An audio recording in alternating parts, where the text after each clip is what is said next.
Welcome, everyone. My name is Rebecca Koranowski, and I would like to start today by making an acknowledgement of the land that we are on.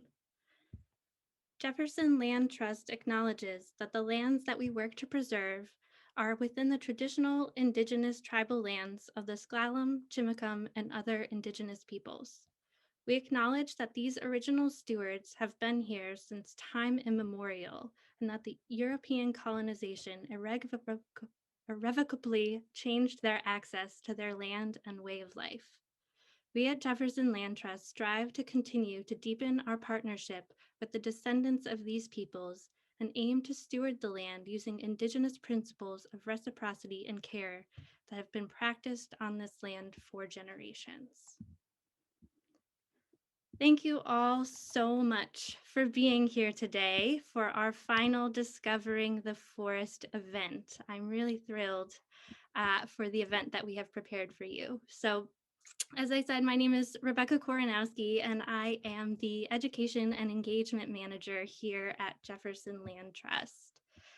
I'd like to point out that we are recording this session for future viewing, and that recording will also include closed captioning and Spanish translation. So if those are things that you or someone that you know would be interested in using to participate in this event, we will have this recording as well as all of our program recordings available at the links that we will send to you in our follow-up email, and they will point to a private Discovering the Forest YouTube playlist along with our Nature in Your Neighborhood YouTube playlist so that you can watch those. And so if you'd prefer to have your video off for this presentation, you can turn that off by clicking on the button in the bottom left-hand corner of your screen. There's an icon that looks like a camcorder if you prefer not to have your video up there. We will have, most of the participants will have their microphones on mute just so we can hear our speakers as we're going forward. But we will be available in the chat function, as some of you may be familiar, so that if you have questions or you're having some technical trouble, feel free to chat there so that we can get in touch with you. So today we will be going through a series of different activities and presentations. And so we'll start out with some introductions and a couple of polls to get to know you all a little better. And then we'll move into our first activity, which if you were here last month, we'll be doing another word cloud set, just like we did last month. And so Heather will walk us through that. And then we'll talk a little bit about the series and kind of where we're headed. And we'll follow that with a presentation by David Moscowitz. And after David shares with us, we'll do another word cloud to hear a little bit about how David's presentation may have impacted you in some way. And then we'll move on to Stewardship Director Erik Kingfisher, another word cloud, and then we'll do some wrap up. So to start, just like we have in previous events, let's go ahead and start with this first poll and just figure out where you all are tuning in from so we can get to know our audience just a bit better. And so if you're not familiar, you can either click with your mouse or tap on a screen to select your answer and then press submit. And we'll hold for just a few minutes so that everyone's answers can come in.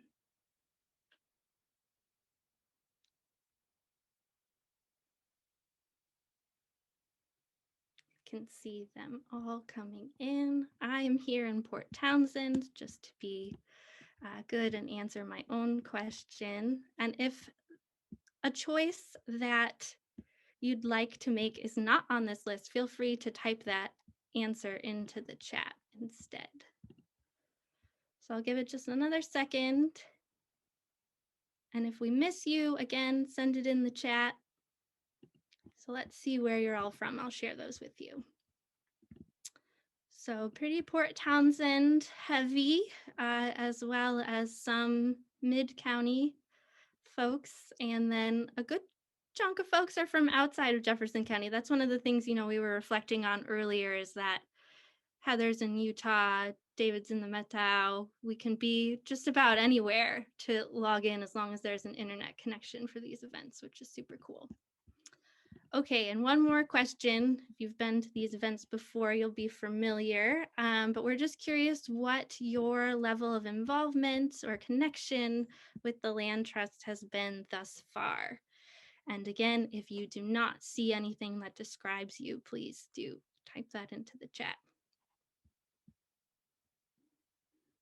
I'm getting some notes that there are some folks from Colorado and also not Chimacum, but west of Discovery Bay and Gardner, which was not one of my selections. So thanks for being here, you guys.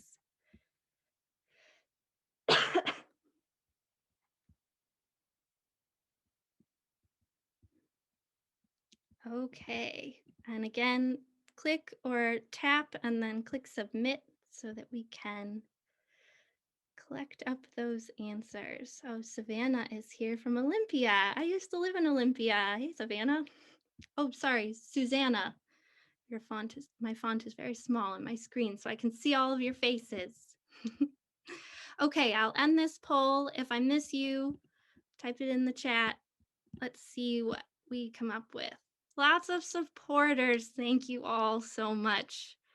You are what makes this all happen. And also Nature in Your Neighborhood participants, of course. Some board members and volunteers. Hey, everybody. That's so great. This just helps us to know who's in our audience, and so we can speak to you more directly. Great. So I'll stop sharing that. And now I'd like to bring on the co-host of Discovering the Forest and Nature in Your Neighborhood and Tidelands to Timberline and all things nature discovery with Jefferson Land Trust. So take it away, Heather Harding. Hey. Hey, Rebecca. Thank you so much. Hi, everybody. Hi. And I love seeing your faces. I totally honor that you want to be off video, but it is really nice to connect with people on your faces. And a lot of you are really familiar. So thanks for coming back and welcome. And as anybody who has done programs with Rebecca and me and Jefferson Land Trust, you know this is interactive and involves you. So you've already had the poll a chance to chime in where you're from. So now we're going to take it to another level and ask you a question that you are going to get to answer in a very creative way. So my question to you is, and this will be posted on your screen as well, what is your vision that benefits both people and forests? What is your vision for a community forest that benefits both people and forests? And if you don't know anything about what a community forest is, don't worry, just use those words and imagine what they might mean to you. And I'm going to hand it over to Rebecca to explain to you how you're going to answer this in this creative way that we have. Yes.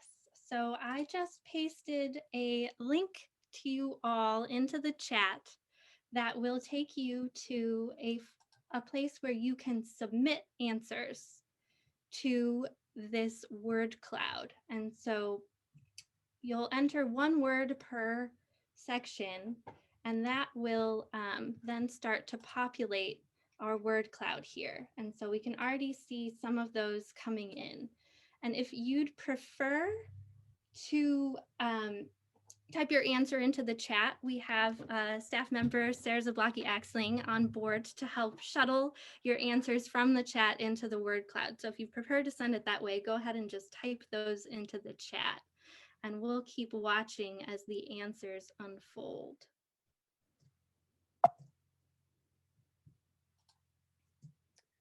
So you'll have 3 chances to think of 3 different words that sort of capture your answer to this question. And I know there are many more words and many more thoughts that you may have.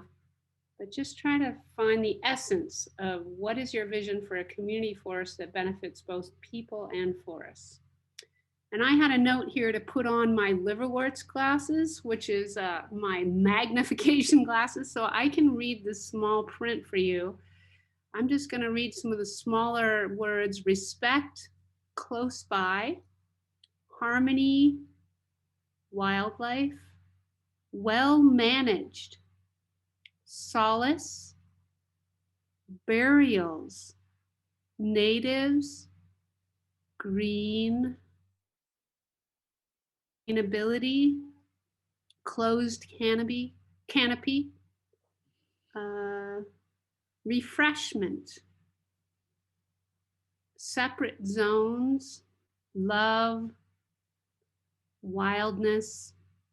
I acknowledge that you can't see all the little type in there, so I'm reading the little ones, but also the big ones. Trails, that's like one of the biggest ones. Community is really big, and reciprocity. So take a look at what you're all coming together to describe the vision that you have for a community forest. Yes, and just to, Health of trees and people. Go ahead, Rebecca. just to add on to that, we will share this out in the follow-up email with you all. So if some of those smaller ones are not showing up on the screen right now, you'll have an opportunity to view those again later. I appreciate that you have your liverworts glasses on, Heather. For some of you who came to Tracy Hudson's our last session was with Tracy, who talked about liverwort. So I'm in the mood for small things. So this question that we just asked you, for those of you who have come to a Discovering the Forest series before, you know that we have one question that we focus on for each of our 4-part series. So this question is our question of the month. We've gone from November, December, January, and we are culminating with this question. And the question in general for this series this day is, what is our vision for a community forest on Chimacum Ridge that benefits both people and forests? And all of these questions are very intentional. They have been aimed to meet this specific goal that Rebecca is going to share.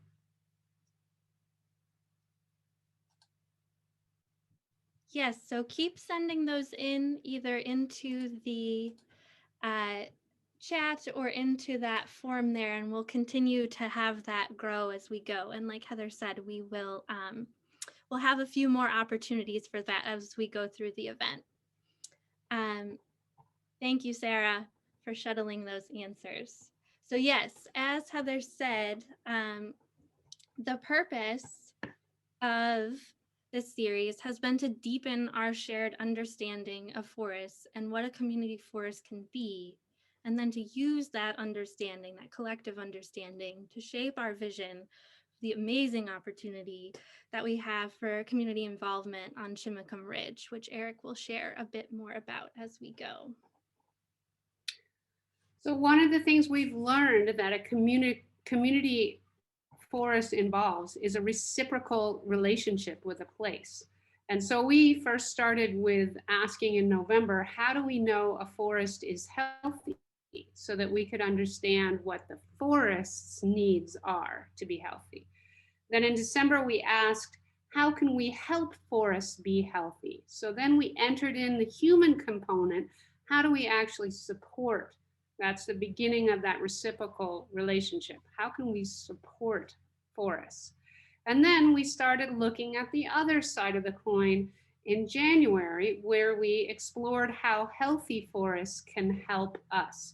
And so now we're bringing both of those sides together, and we're exploring what a community forest means and how our vision for a community forest on Chimacum Ridge can benefit both people and forests.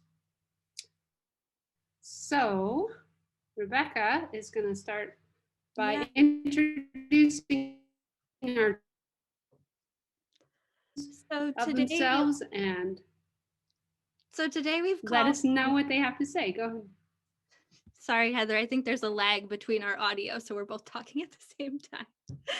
Um, so today, to do all of that, we've called on two people who've been connected with the community forest in action and, you know, really live and breathe some of the concepts of reciprocity and connection to nature and forests that we've been talking about thus far in this series, both afar up in BC and very near to home with the Chimacum Ridge Community Forest Project. So the first person that we'll start with is David Moscowitz. David Moscowitz works in the fields of photography, wildlife biology, and education. He is the photographer and author of 3 books, Caribou Rainforest, Wolves in the Land of Salmon, and Wildlife of the Pacific Northwest. Great to be here. Special Oh. senior tracker through Cyber Tracker Conservation and is an evaluator for this rigorous international professional certification program. David has been offering this tracking program right here in our area since 2011, first through the Land Trust and now through Cedar Root Folk School. So he has a very integrated relationship with us and the Land Trust. In fact, that's how I met David a while ago now, like somewhere around 2011. I jumped right on there, and I've done 3 of those tracking evaluations since then and helped with others. So I highly recommend that through Cedar Root Folk School. David first became interested in community forests while working on a conservation photography project about old growth and endangered species conservation in British Columbia, which ultimately led to the publication of the book Caribou Rainforest, From Heartbreak to Hope. His time learning about and documenting the work of the Harrop Proctor Community Forest was perhaps one of the most uplifting parts of his work on this project, showing the real potential for a future where local forests provide sustenance for both local and global human communities. So we thought David would be a perfect person for answering this question because he not only has a close connection with our community and the wildlife of our community through his tracking evaluations here, but also because he has this experience with a community forest that is living and breathing and doing well. So please tell us all about it, David. Awesome. Well, it's lovely to be here. Thank you so much for the invitation, and nice to see a few familiar faces and names in the audience. And yeah, as Heather mentioned, this is a subject that I've been really passionate about, and I really think, honestly, community forests are a very promising alternative to how we're managing a lot of forest lands around the world. And so I'm very excited to see this coming, potentially coming to fruition very soon in Jefferson County, a place that I know and love. So yeah, I wanted to chat with you guys a little bit today about probably the community forest that I was most excited about learning about in my past work. So I'm going to go ahead and share my screen.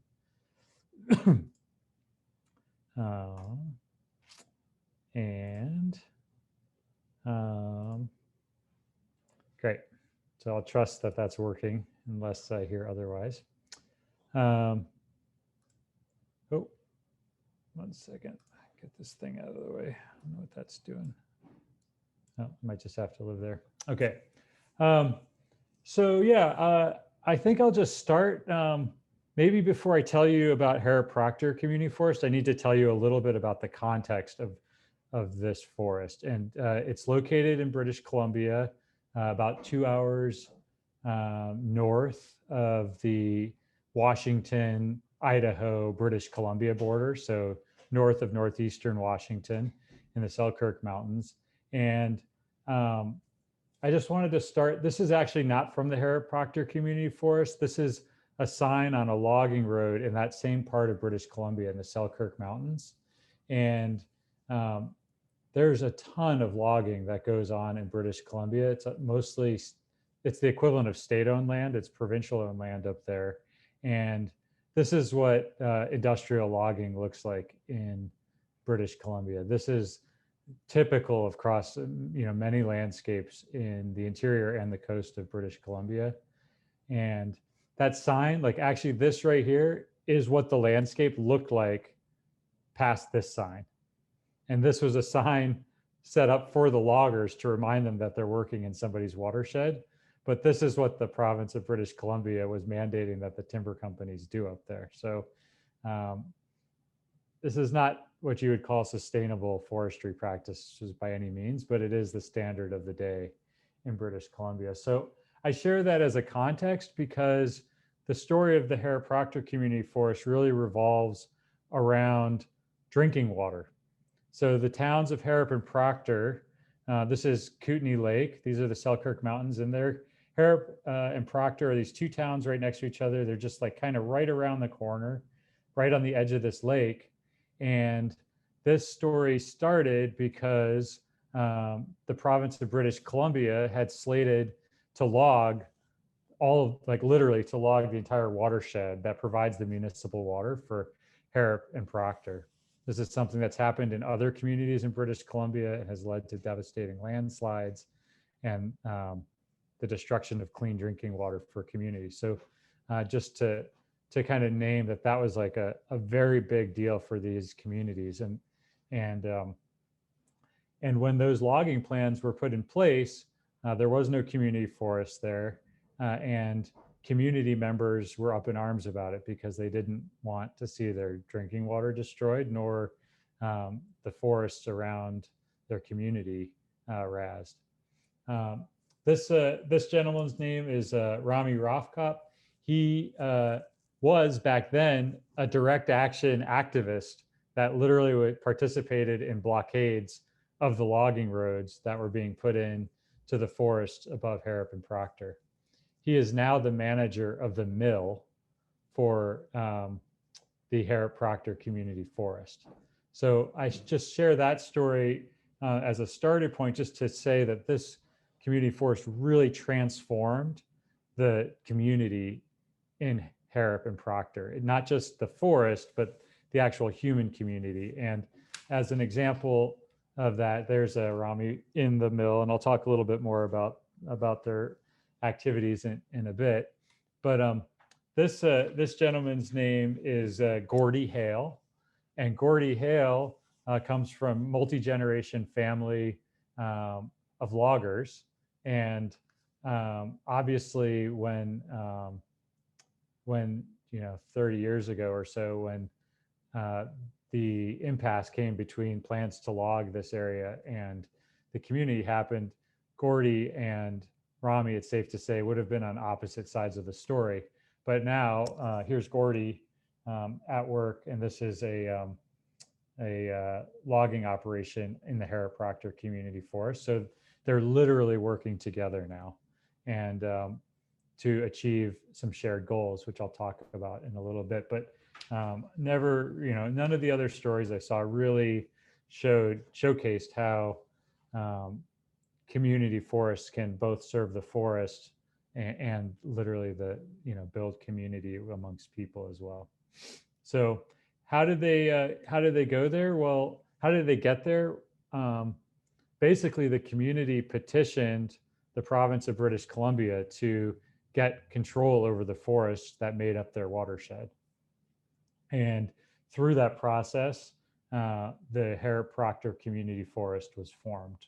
It was an agreement with the province of British Columbia and timber interests and the community. And once Harrop Proctor Community Forest was formed, it's a nonprofit, they set up directives for themselves to guide their work in the forest. And with industrial logging run by a corporation, the directive is to make money for shareholders.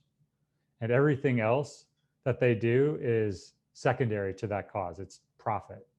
The Harrah-Proctor Community Forest has no profit motive. It needs to sustain itself, but their primary directive, they decided, was water, protecting their watershed.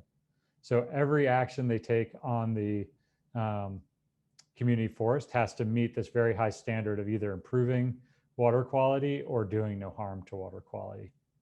The second thing that they decided was their chief directive was ecological integrity.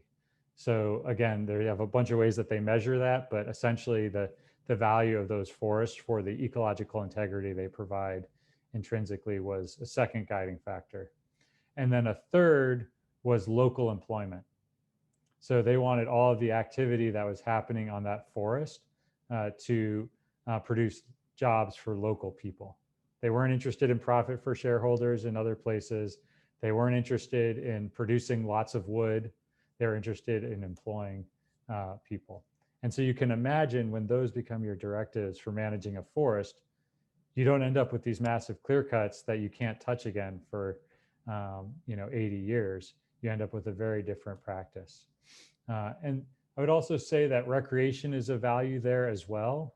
And around the fringes, they're doing some work in terms of creating access. But for this particular community forest, those first three issues were primary directives, though they certainly do attend to the fact that these woods are literally people's backyards. And so that's clearly, a piece of the story as well. So just to walk you through a little bit about how this works for them, like any nonprofit, Harrah-Proctor has a board of directors. These two gentlemen on the right are board members, and I don't have their names I tried to dig up their names, but I didn't have them. The gentleman on the left is Erik Leslie. He's their chief forester. I'll talk a little bit more about his work in just a second. And just to give you a sense of another thing that I think is kind of interesting, Erik's brother, Adrian Leslie, is the manager of the Darkwoods Conservation Preserve, which is owned by the Nature Conservancy and is the largest privately held conservation property in all of Canada. So just to, there's a land trust kind of connection piece there as well, which is interesting. That property is just south of the Harrah-Proctor Community Forest. Anyhow, the gentleman in the middle is not just a board member, but he's also a customer. So he is a craftsman builder. And so he is very interested in the wood that comes out of Harrah-Proctor Community Forest because he uses a lot of it for buildings that he does. Essentially, though, driven by those directives for how they want to manage the forest, Erik's charged with coming up with plans for doing, timber harvest and other, landscape management activities. There's a map of the community forest there that's all laid out in different zones. A big portion of the forest is off limits to logging completely. And other parts of the forest that's close to where communities are, they're worried about fire management. In other places, they're dealing with the ramifications of past fire in terms of returning forests to a more, it's not even a historic state because they're dealing with climate change. They're kind of preparing these forests for the climate of the future. So, but anyhow, there's a lot of planning that goes on, and anything that Erik decides he needs to do gets approved by this board that has the best interests of the mission of the community forest in mind. Then Erik goes out in the field, and this is actually him. He was out laying out a timber harvest, and you can see that some of these forests, this is not what this forest has ever looked like historically. There's some big fires that ran through this area about 100 years ago, and that were actually secondary to attempts for mining in that area. They'd actually burn whole hillsides to see what was underneath it for mining interests. And then so a lot of these forests are coming back after that. And so he'll lay out the cut blocks, and then Gordy and other, loggers that they're working with go in. And this is an example of a forest that was looking, much like this. This was after their timber harvest there. So this was an area that they were interested in both producing wood and then also creating a more fire resilient landscape and supporting some of the bigger trees in there as well. So after that, some more local loggers bundle up the trees. Some of those trees are going to local mills outside of the community forest, but a good portion of that wood actually goes to a mill that is owned and operated by Herrick Proctor Community Forest. So they're, one of the ways that they're creating employment is by not just cutting the trees and shipping them somewhere else, but they're going all the way from employing people to manage the forest, do the logging, and then also produce value-added products out of that wood. And some of those products are actually then being purchased by community members to create final products, which is quite interesting as well. So here's their mill that they use to cut up the trees. Here's some of the lumber that's being produced there. Beautiful wood, and then I also put this in here. Just if you look here, you see this tree here. In a typical industrial logging practice, this is garbage, right? This would be left on the ground or chopped up and burned up in a slash pile. See this pistol butt here? This shape of this tree again would make it not valuable for logging, but these are actually sought after pieces of wood because they're creating specific wood products for specific people here. So that gentleman I was talking about, that's a board member, he's actually looking for wood like this, and he can actually talk to the forester and the logger, the folks out doing the cutting, and say, these are the types of trees I'm looking for, and they can try to identify those. So I thought that was really interesting. They do a lot of other they do a lot of live edge wood products as well. So not just the typical lumber products that you see in industrial logging operations. Actually, before I go to that last scene, I just wanted to share one thing that Erik told me, just to give you a sense of how well this system works. Erik Leslie, their forester, said they have roughly in the mill 8 full-time employees. So that's just in the mill. That doesn't include the folks doing logging or the folks working in the office. Just working in the mill is 8 full-time employees. And the local industrial mill that processes dimensional lumber at like an industrial scale, that a lot of that gets shipped off to China and so forth from that area, or down to Lowe's here in the US. That mill also employs 8 people at a time, right? So a typical shift at that industrial mill has 8 people working at a time. And in one 8-hour shift, that industrial mill processes the same amount of wood that Herrick Proctor processes in an entire year. All right. So for 1 unit of wood, Herrick Proctor is employing 8 people for a year, and the industrial model is employing 8 people for 8 hours. Right. So the level of success they're having in terms of creating local employment and producing sustainable wood products off of a landscape that these people have to live with is just phenomenal. But that really stood out to me quite a bit. So I wanted to share this. Hold on one second here. I wanted to share this image because this is also in the office of Herrick Proctor Community Forest. And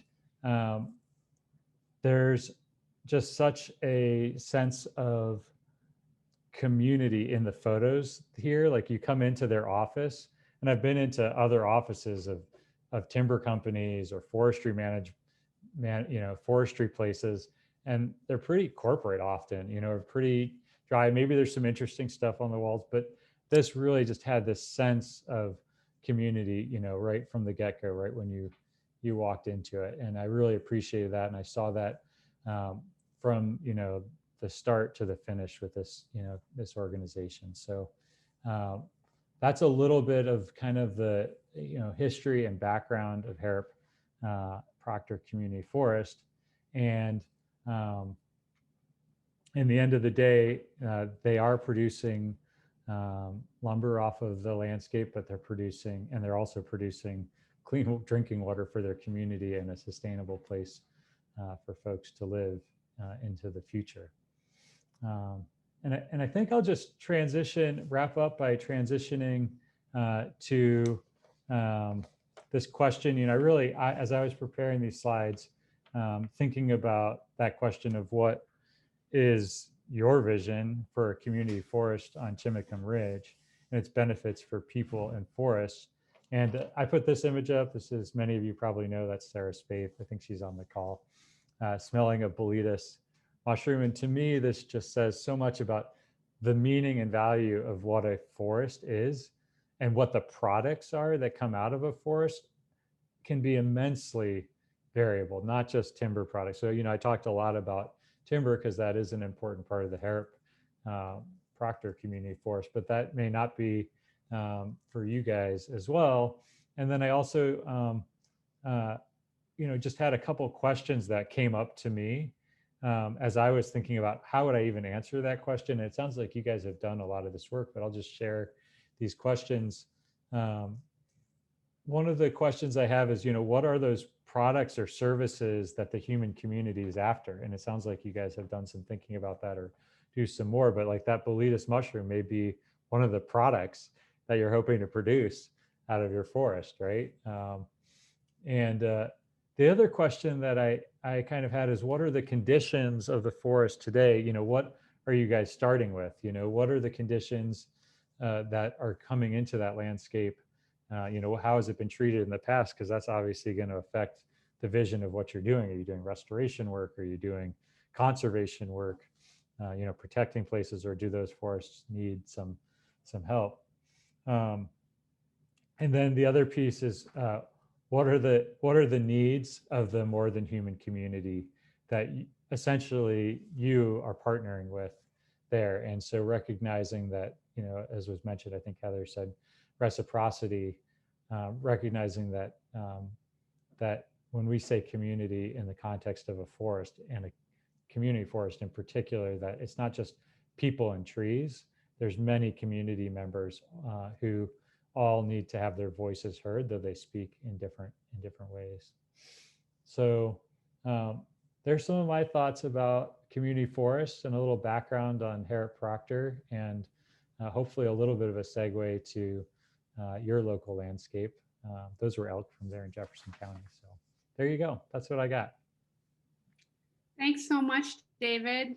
Mm-hmm. Thank you. I really appreciate your experience down the road with a community forest, where we're just kind of starting out. And I was very inspired by what you said. The vision going from the beginning of Harrop Proctor was about water, and then ecological integrity, and then employment.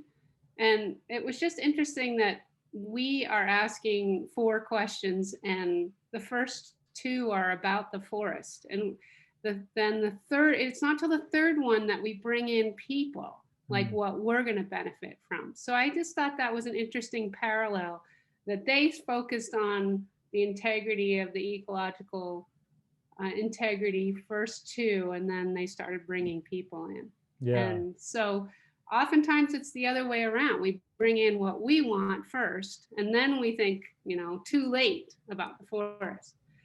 So that was inspirational, that somebody who's, already down the road with it is thinking kind of like what we've come up with. So thanks Awesome. for sharing that experience and perspective.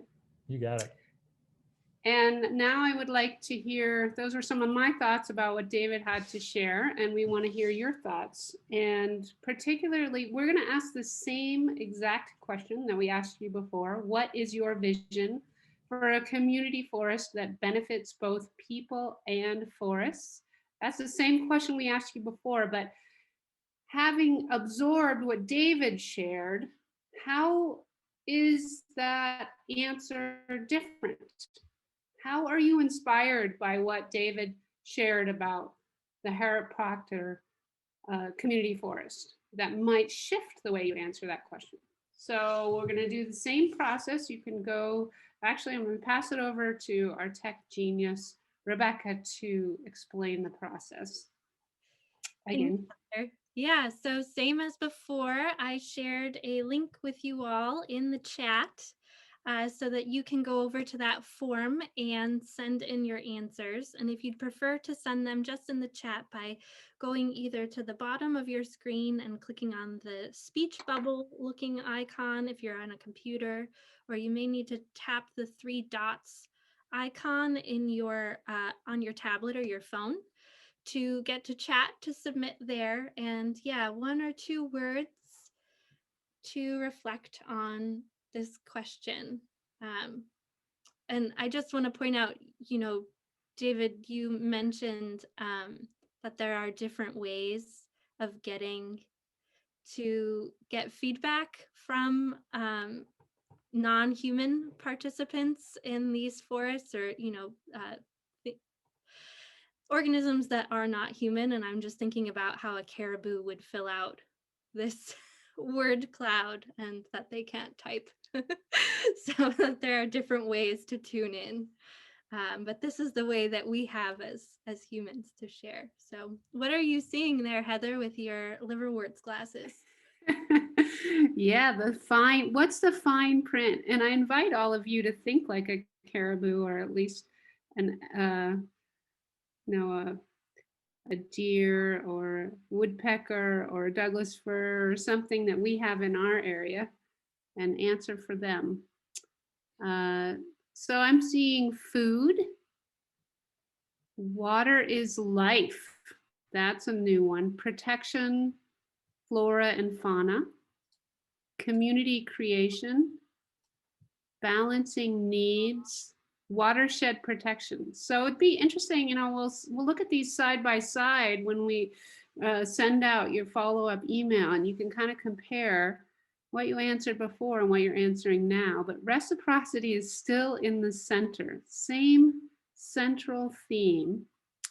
Beautiful wood, interdependence, community creation. Yeah, David, you really gave the sense of the effort the community put into making this happen. Real grassroots devoted effort. Vision, education, integrity, jobs. Protection, holistic, combining concerns. That's interesting. Equality, promote health, water. So yeah, people were literally concerned about their health with needing clean water. Specialty products, and we in our last Discovering the Forest series, when we looked at the Wooden Boat School and Port Townsend School for Woodworking and how they could use products that could come out of Chimacum Ridge. Multi-purpose, interdependence, and respect human needs. Lots about water, nonprofit, retaining the soil, foraging, integrity. All right, so you can see the larger words there are watershed protection, sustainability, protecting resources, and food. Well, thank you everybody for contributing there. And David, I hope that is a reflection. Maybe you can share that with the Harriet Proctor folks, like what we are reflecting on when we learn about their story. So we're going to move on to another perspective closer to home here and bring it on home to Chimacum Ridge. How does this all apply to our neighborhood? Yes. So keep on typing in those answers. We'll leave that all up for you. I'll stop the screen share for now so we can go on. And again, we will have another opportunity for you to share and reflect after we hear from our next presenter. So I have the pleasure to introduce a coworker of mine, Erik Kingfisher, who provides leadership and direction of Jefferson Land Trust Stewardship Program. Erik works directly with landowners, volunteers, and other partners to monitor, protect, restore conservation easement protected properties. And Erik also works with and supports preserve manager Carrie Clendaniel, who we heard from earlier in this series, to steward some of the land trust preserves that we have. If you know Erik is a big picture thinker, and he has also served as board president of the Washington Association of Land Trusts in the past and continues to be active there. And he's also been advancing Jefferson Land Trust's commitment to enhancing climate resilience through regional partnerships, which is just incredible. Some of you may also know him from his role leading Tidelands to Timberline, the Land Trust Natural History Program, along with Heather. And Erik has been a big part of the Chimacum Ridge Community Forest project since its humble beginnings way back in 2010, which I'm sure he'll speak about a little bit.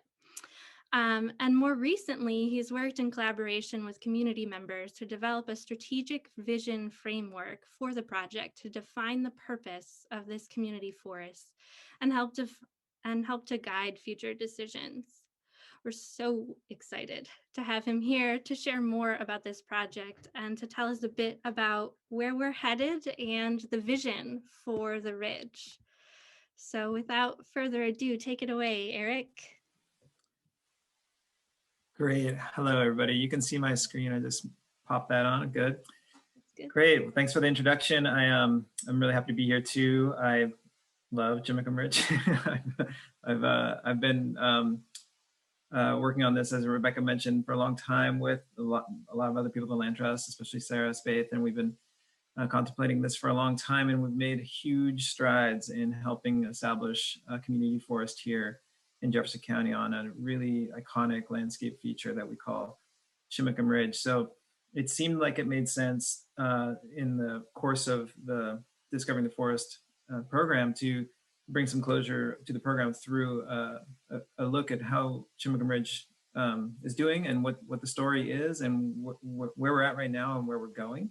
Some of the things we love about it and some of the things that we've done so far to, get a lot of make a lot of progress so far. So that's what I'm going to share with you just now. I've got some slides I wanted to share with you and give you a sense of this place. Now, a lot of you, I want to recognize right now, a lot of you have been involved in this and been supporters of this in lots of different ways. And some of this may be old news to you, but it doesn't ever hurt to hear the same story a few times to kind of, let that be part of your overall comprehension of what it is we're trying to do here, and also to help be an ambassador, because a lot of this is trying to get the word out and trying to help people understand what it is we're trying to do in this community for community forestry.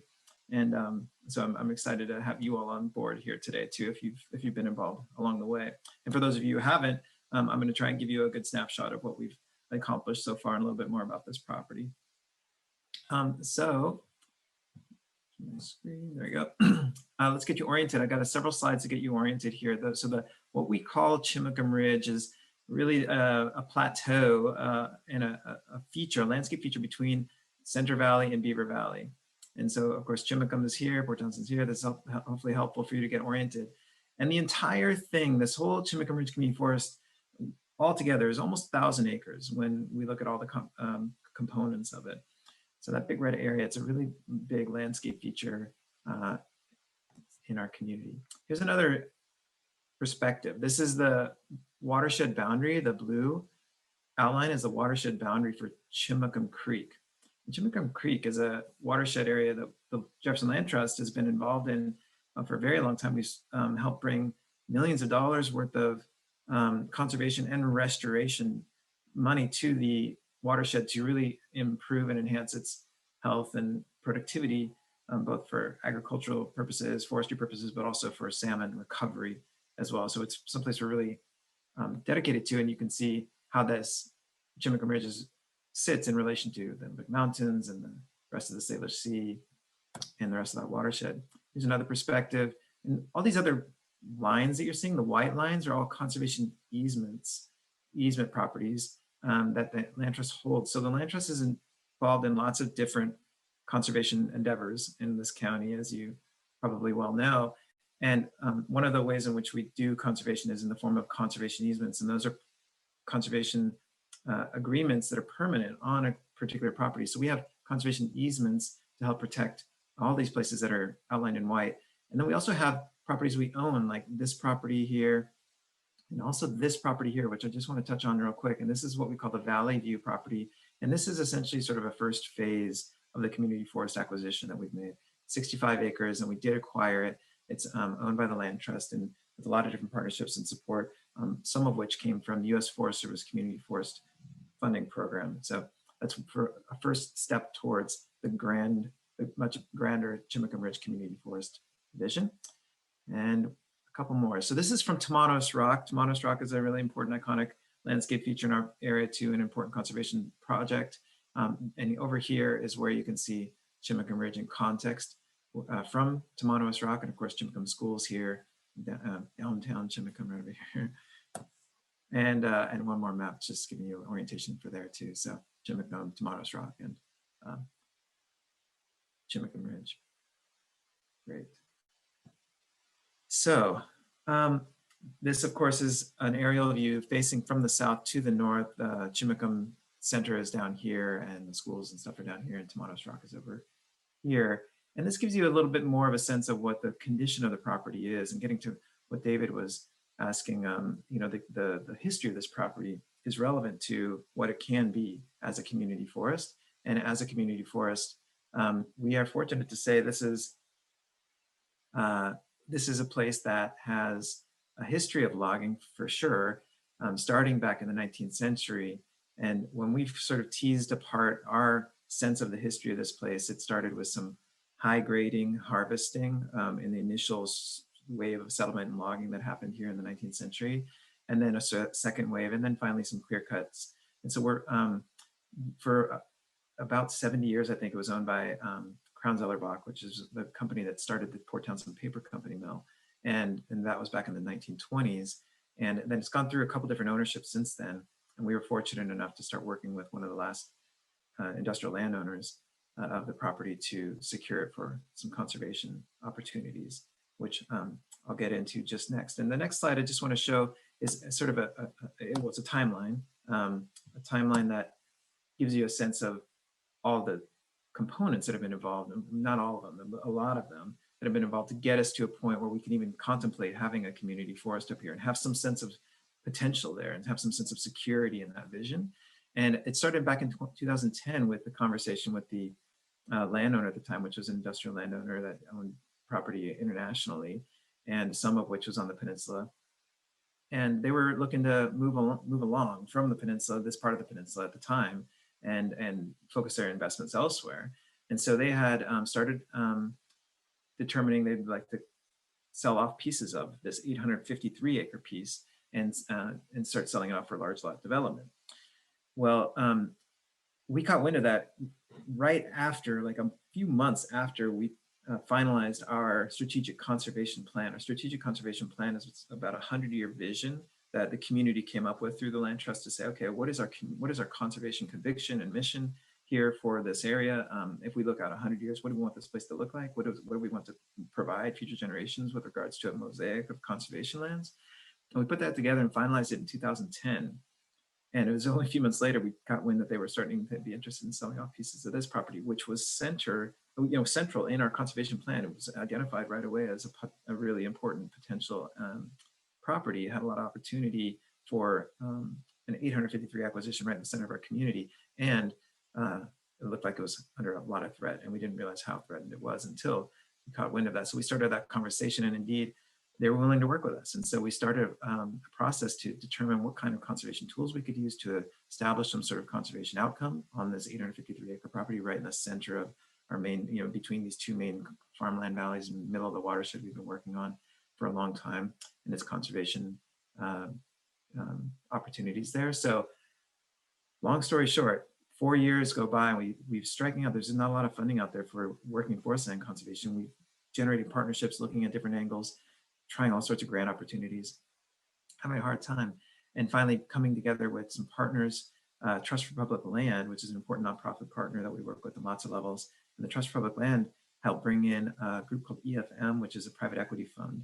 And they love this idea of acquiring this property as a bridge owner that can help hold it until we're ready to acquire from them as a community forest.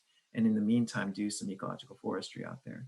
So long story short, we connected with them. They negotiated for an acquisition, a very sort of intense acquisition negotiation with the industrial landowner, acquired all interests in the property, all the timber interest and the real estate interest in the property. And I'm getting into the weeds here, but it was a very big deal to finally have a partner owning this property. It gave us the opportunity to then say, okay, now let's get to it and see what else we can do to acquire some, or to establish some permanence on this property and prevent it from being converted to multiple other things. In the meantime, we EFM sold the development rights on the property through a Navy easement acquisition. It's called a Readiness Environmental Protection Integration program that the Navy runs, brought some money to sweep away the development rights on that property so it'll always be a forest. That was a big win for the conservation story.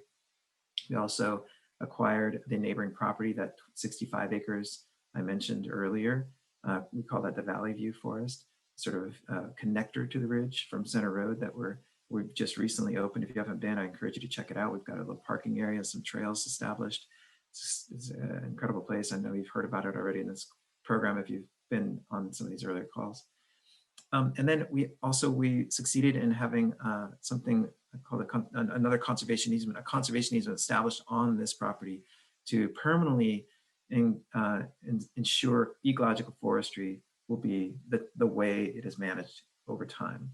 It allows for forestry, but it requires a certain kind of parameter around those forestry activities to ensure that those forest ecology values are being honored over time, forever.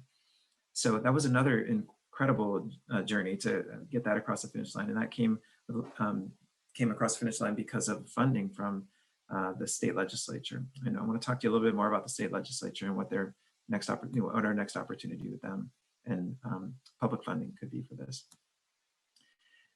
Now, here we are in 2021, and from 2020 to 2023, we're in sort of the final phase of this long journey to create a community forest, where in 2023, we have an agreement with EFM to acquire this property, a purchase and sale agreement with EFM to acquire this property to establish a community forest. And so between now and then, we'd like to raise the money to acquire this property and in the meantime, get ready to make it a community forest. And really that's what our focus is now. So in a big step towards that, last year, many of you who were involved in this, we did a pretty big community process to bring everybody up to speed on this in our community through a facilitated process with partners in the National Park Service, which has a program that they support other nonprofits in the country to compete for some of their facilitation capacity to come in and help everybody contemplate what our conservation objectives are for this property and for this community forest. And we came up with a process that engaged a number of community leaders in the area, a lot of different interests, and a lot of different interests are represented, people who've been here a long time, new people, different people who want to use the property in different ways. A lot of good work was done over dozens of meetings to determine what a vision for the Chimacum Ridge Community Forest could be. Knowing that we wanted to acquire this in 2023 and establish community forest, we really needed to come up with a vision that really came from the community. And so we engaged in this process, started with meetings at the Grange and in-house meetings at the Land Trust office. And then once COVID hit, we started doing these Zoom meetings and brought a lot of people on. And it was a really productive process that resulted in something that we call the Strategic Vision Framework, the Chimacum Ridge Community Forest Strategic Vision Framework.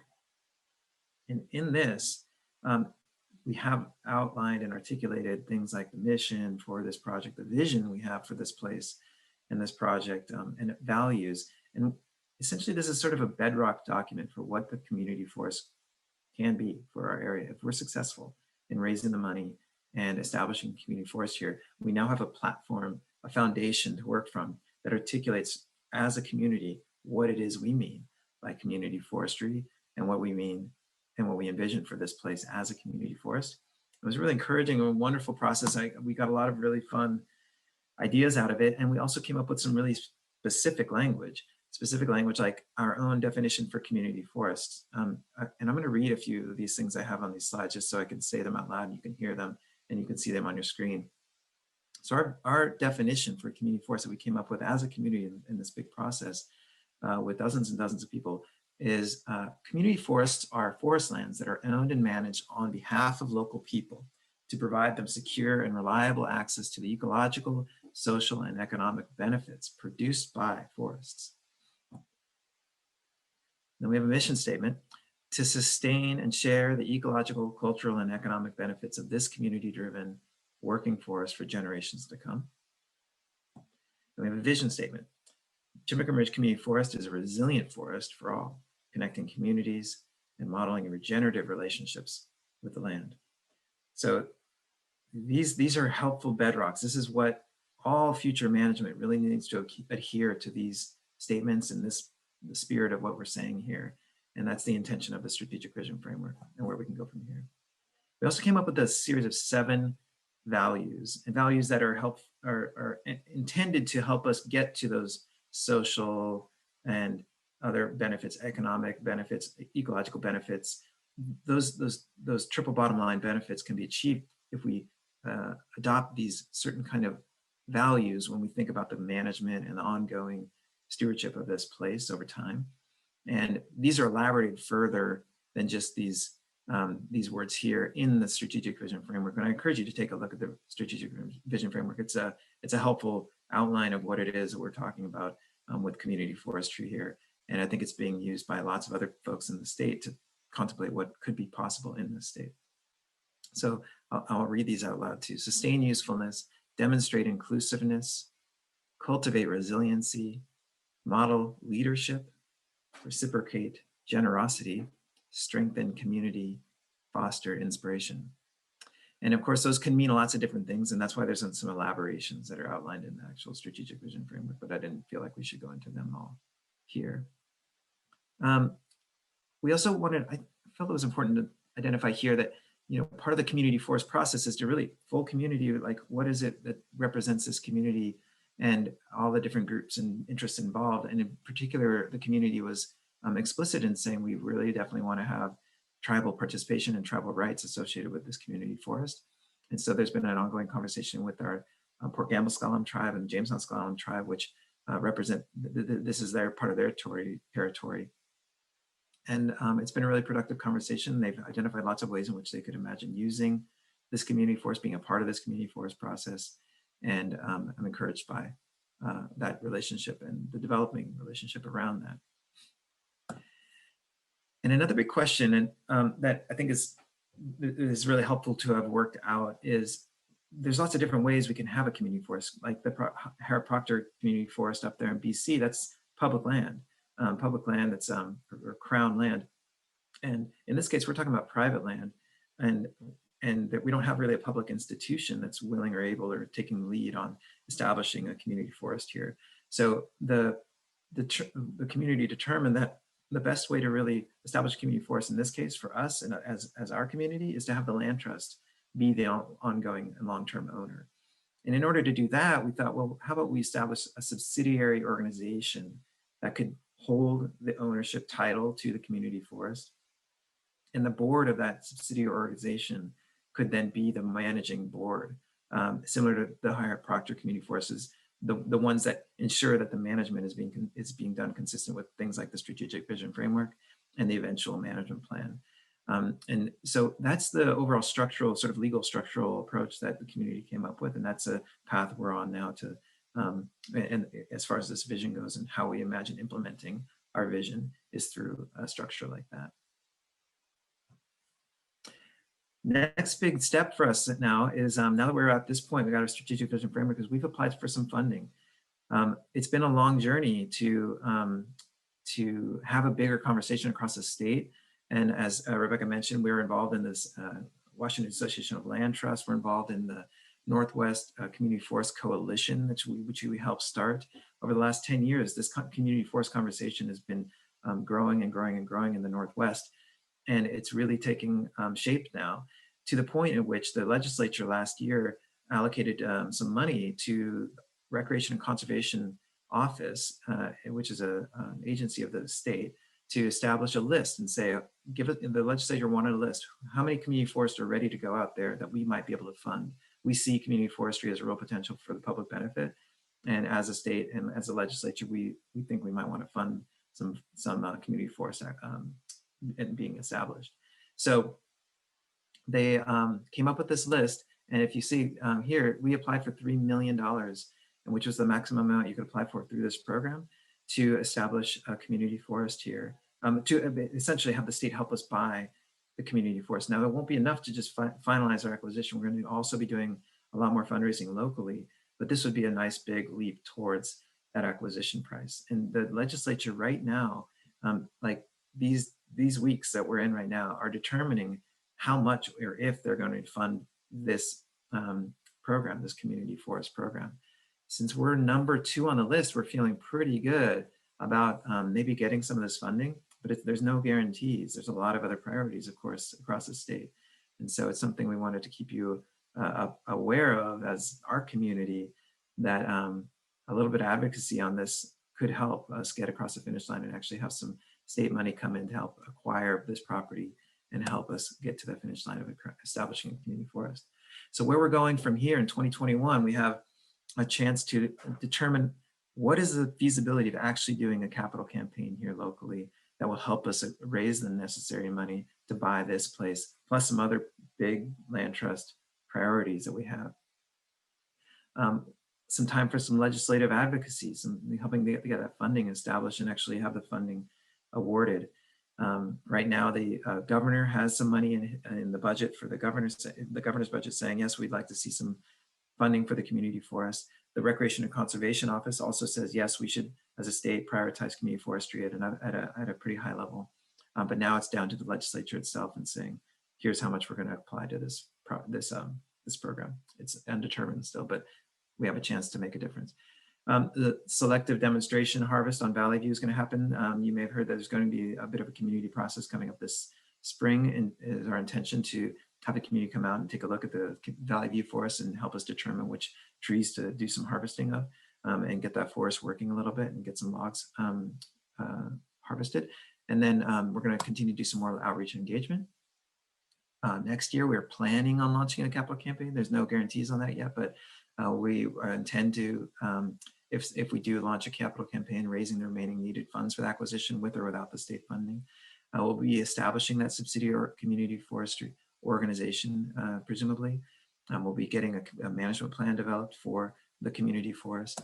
And then in 2023, we intend to acquire this property as a community through the land trust, through the subsidiary organization, and fully own this entire landscape feature in our community right between these two valleys right there in Chimacum, and then begin operating it as a community forest, help build some trails, actually go through those nuanced and difficult questions as a community of what we'd like to do. Where should the trails go? What should we do? That's when the whole thing starts, and that's an exciting proposition, and we're excited to have that so close on the horizon. 2023 is pretty close, not too far away. So I just wanted to leave you with a couple of contact points for you to contemplate. Maybe if you're interested or you feel comfortable doing this kind of thing, giving a call and leaving a message with the staff at Senator David Frock's office would be a wonderful thing for the Chimacum Ridge Community Forest, helping them know that our community is definitely encouraging and wants to see the state invest in community forestry across the state. And Representative Theringer, our own David Theringer, or Steve Theringer, is in the 24th Legislative District. Our district here is the capital budget chair. He has a lot of power or sway, or he's got an important responsibility there in the capital budget committee. And I think he'd love to hear from you as his local constituents on how you feel about the Chimacum Ridge Community Forest, and more notes and messages and contact from y'all to him, the better chances that we'll actually see some more state investment in this property. So that was a lot, and that was really fast. Hopefully it was some old news to a lot of you, and maybe some new news to some of you. And what I tried to do is just give you a sense of really what this property is, where we're at, and give you a sense of what the strategic vision framework is, what we've done there, as a community. Many of you were involved in that process. And I encourage you to take a look at it on our website. We've got it all spelled out on our website. You can also download it. So I encourage you to check it out. And then to just see where we're at right now in this very long process from 2010 till now, of actually getting to a point where we can establish a community forest that, frankly, I think will be a flagship community forest for us in the Northwest to say, this is how we can do it. This is what we mean by community forestry. And this is what the kind of benefits that we can actually realize in our community with responsible, sustainable working forestry in our backyards. And with that, we can find ourselves maybe being encouraged to do additional forest land conservation. Since that is most of our land base, we have an opportunity to consider this in lots of different ways too. So thank you for that. I think I'll wrap it up there, and we can take the next steps, and maybe we'll have time for some questions and answers if that'd be helpful too. Thank you so much, Erik. Yay, I love hearing you talk about Chimacum Ridge, because you talk about it like it is your pride and joy child. And indeed it is. You know, you've been working on this heart and soul since 2010, and you're just so in it, obviously because you love it, and you have accomplished so much. It is amazing. Didn't you say this is the largest land trust property so far?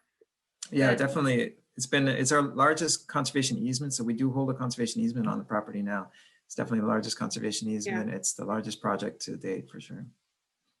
So this has been this incredibly large project that is coming to fruition. So no matter what we do with it, it's going to be conserved in perpetuity. And so I just want to celebrate that and celebrate you, Erik, and the whole staff for all the work that you've done. We're just beginning as a community to talk about what we do with this beautiful child that you've helped bring into the world.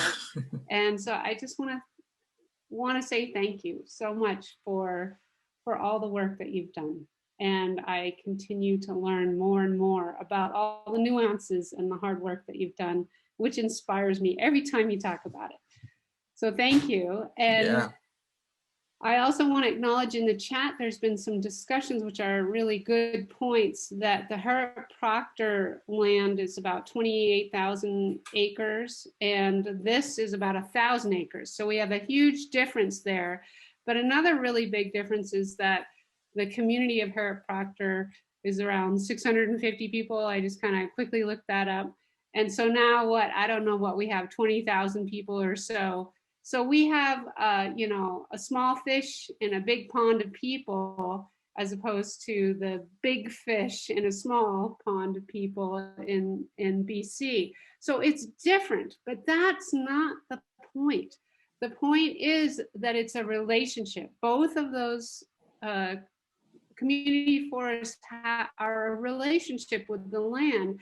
And as you have two different people, you're going to have a different relationship. You also have two different communities and two different forests. You're going to have a different relationship there. So the point of having this Discovering the Forest series is to establish that relationship and look at what we do have as far as people and forests. What are the needs of both?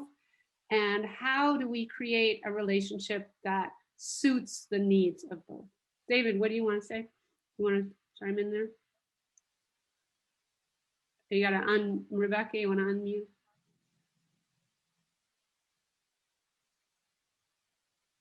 Great. Yeah, I saw that question as well and appreciate what you said, Heather. And just a couple things to share on that is, yeah, it's apples and oranges in some ways. It's like the same idea as like, how do we rethink our relationship with forests, and how does that adapt to the local situation? How much forest do you have? How many people do you have? What are the needs of those people? But the other thing I just wanted to piggyback on something that I saw in Erik's slides, which was part of the vision here, was to provide some leadership. And community forestry is a really radical concept.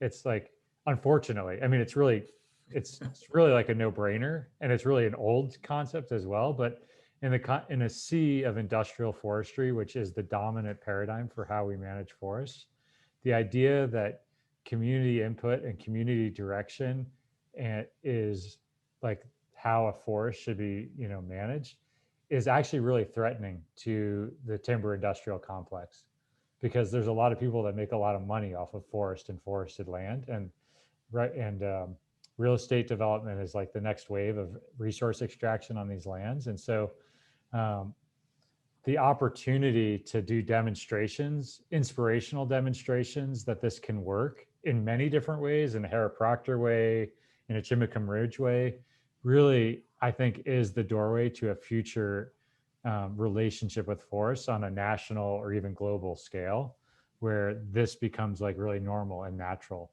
But right now, it's not, and it's really novel. And so you guys have a huge opportunity here, not just to, don't just think about it like this is a place for me to go hiking, or this is a place where I can go collect some, forest products. Like, you have an opportunity to shape the direction of forestry on a national scale here by showing what can be done. So I just put that out there as a context for what you guys are doing. Thank you, David, so much. And definitely in all these conversations I've had with Erik and other people working on the Chimacum Ridge project, there is definitely an intention to be that first domino and push it towards all the other dominoes falling in our area. And as somebody who lives in Chimacum with clear cuts all around me, I'd love to see that happening all the way around. So that is very, very intentional, that this is a precedent that continues to affect our whole area. And I know, Erik, that is a driving force of this project for you too. So thanks for bringing that up. So with that in mind, what we're talking about is the community helping to shape this. And let's do it right now with another word cloud, where you get to put your thoughts out there for us to see. What is it that you are inspired by with Erik talking about Chimacum Ridge? So we're going to ask this question again, the same exact question, except we're going to input Chimacum Ridge into it. So what is your vision for a community forest on Chimacum Ridge that benefits both people and forests? So that's our third word cloud, which is the same question, but now that we have more information about Chimacum Ridge, what is it that you envision that we can create there that benefits both people and forests? So Rebecca, you want to remind people of how this works? Of course. So try number 3. The link is in the chat. You can send in your answers there, or type your answers directly into the chat, and we will shuttle them over into this cloud. I love that immediately the word leadership turned up. These activities are so fun, just to kind of, see how we collectively are learning and growing together. It's really special. Yeah, just the idea that we all can participate in creating this. This is a bottom to top project.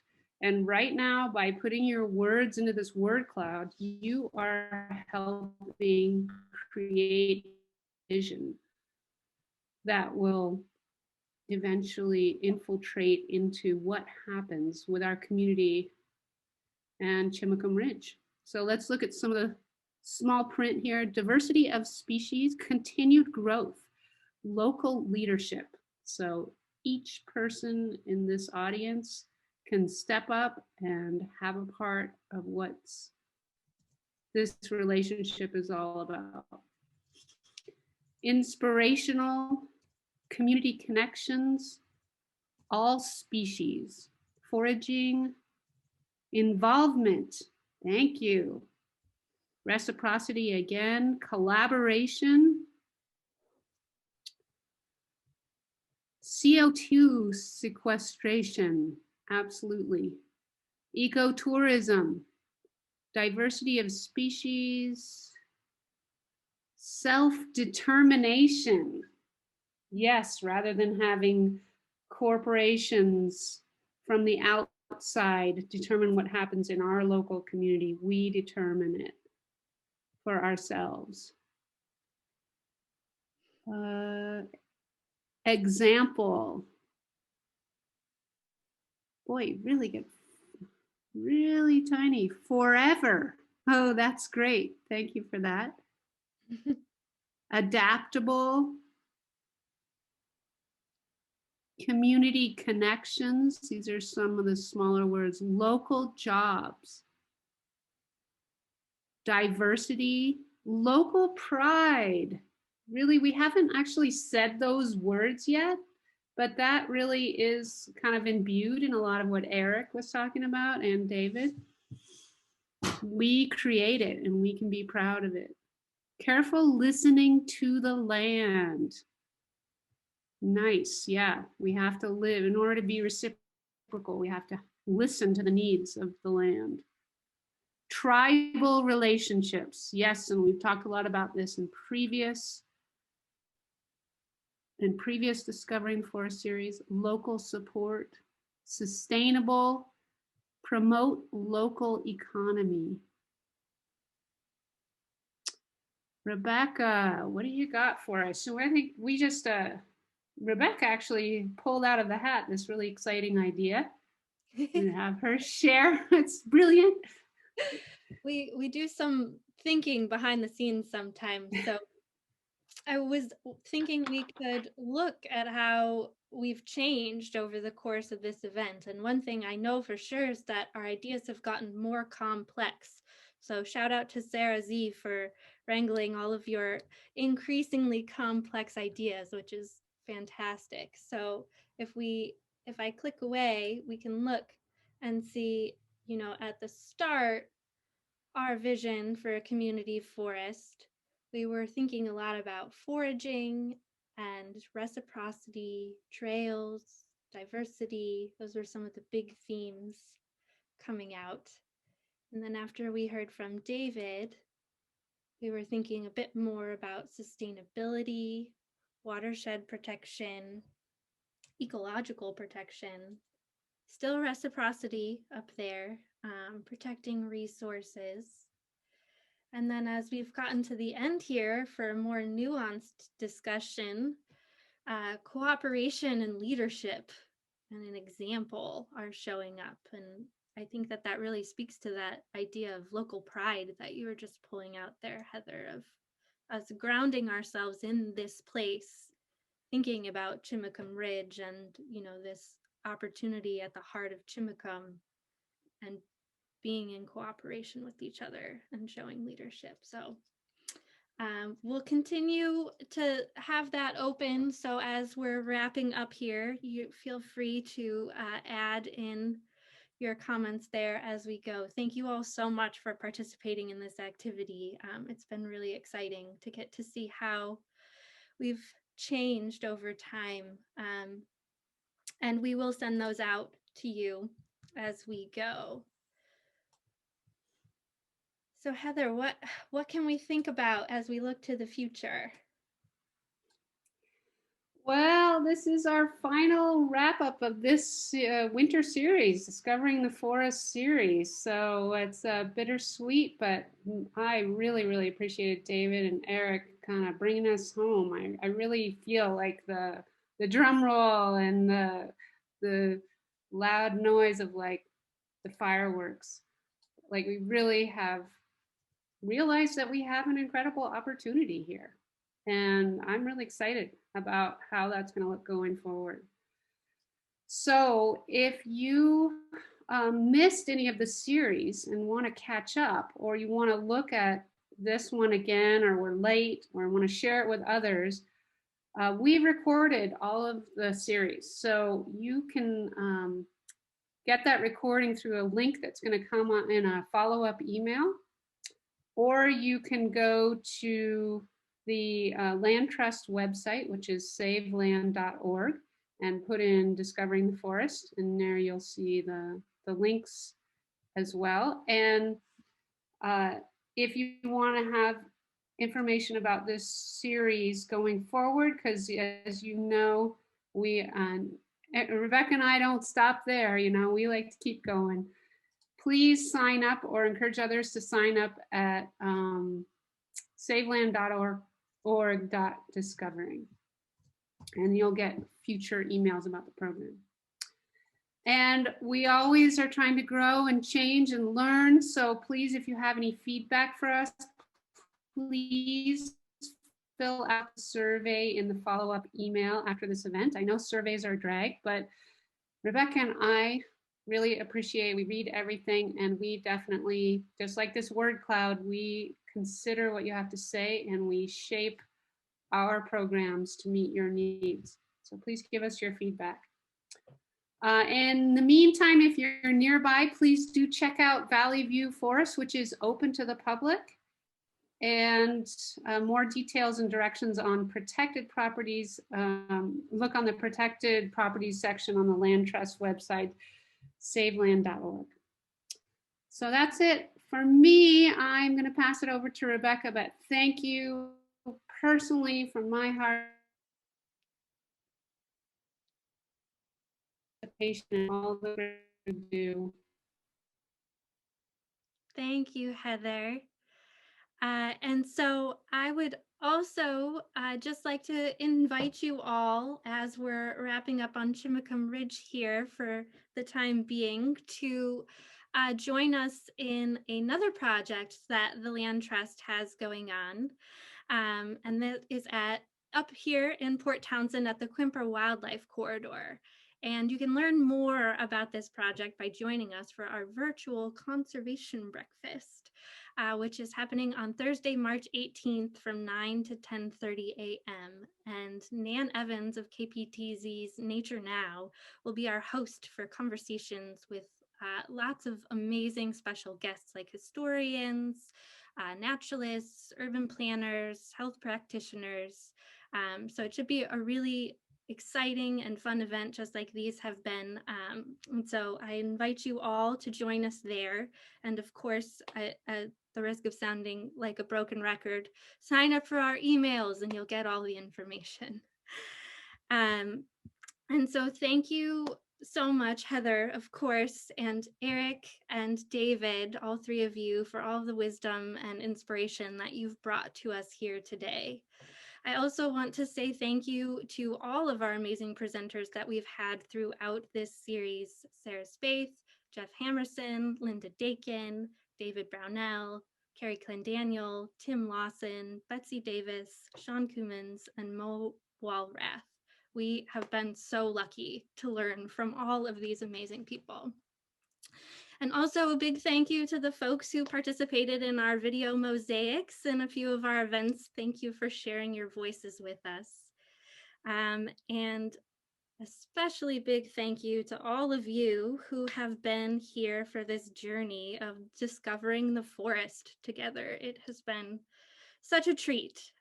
So stay tuned for more announcements about Chimacum Ridge, this exciting project that we have here together. And yeah, if we want to switch over to gallery view, so upper right hand corner of your screen, or swipe left or right if you're on a tablet till you can see all of our faces. And we'll do a final good night for the series, and we will be in touch again. Be well, everyone. Thank you all so much for being here. It's been such a pleasure. Take care, everyone. Good night.